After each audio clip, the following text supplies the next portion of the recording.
సర్వాంతర్యామి అయినటువంటి కృష్ణుడికి తెలియదా కురుక్షేత్ర యుద్ధం జరుగుతుందని?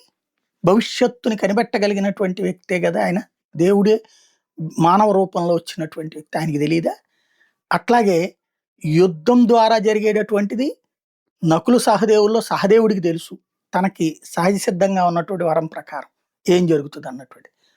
అట్లాగే ఎవరైతే ఆ కౌరవుల్లో ఉన్నటువంటి కొంతమందికి తెలుసు, భీష్ముడికి తెలియదా ఏం జరుగుతుంది అనేది? అందరికీ తెలిసిన రాయబార ఘట్టం అనేటటువంటిది ప్రపంచం కోసం చేశారు.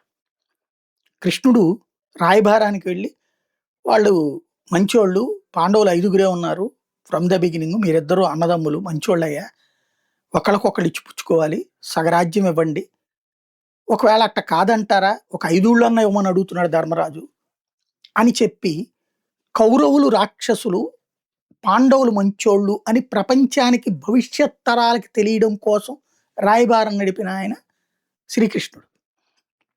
అట్లాగే పాండవులు దుర్మార్గులు అని చెప్పేందుకోసం కౌరవులు కూడా రాయబారం నడిపించారు.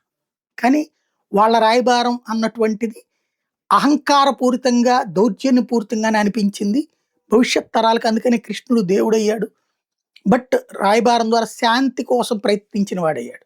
ఇప్పుడు కృష్ణులు ఎవరూ లేరు.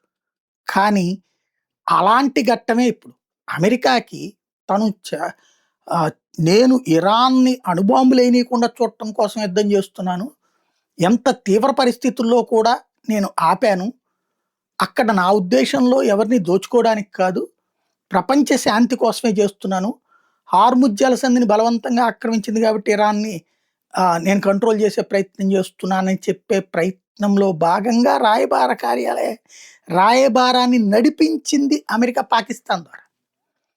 పాకిస్తాన్ని ఒక పపెట్ లాగా వాడుకుంది. లైక్ మహాభారతంలో కృష్ణుడి రాయబారం తర్వాత వీళ్ళ రాయబారం కూడా జరిగింది, కౌరవుల తరపున రాయబారాలు కూడా నడిచినాయి. అలాంటి రాయబారాలే ఇప్పుడు నిన్న జరిగినటువంటిది అంతా కూడా. కేవలం ప్రపంచానికి మేము శాంతి కోసమే సిద్ధంగా ఉన్నామని చెప్పడానికి అమెరికాను ప్రయత్నించింది, ఇరాను ప్రయత్నించింది.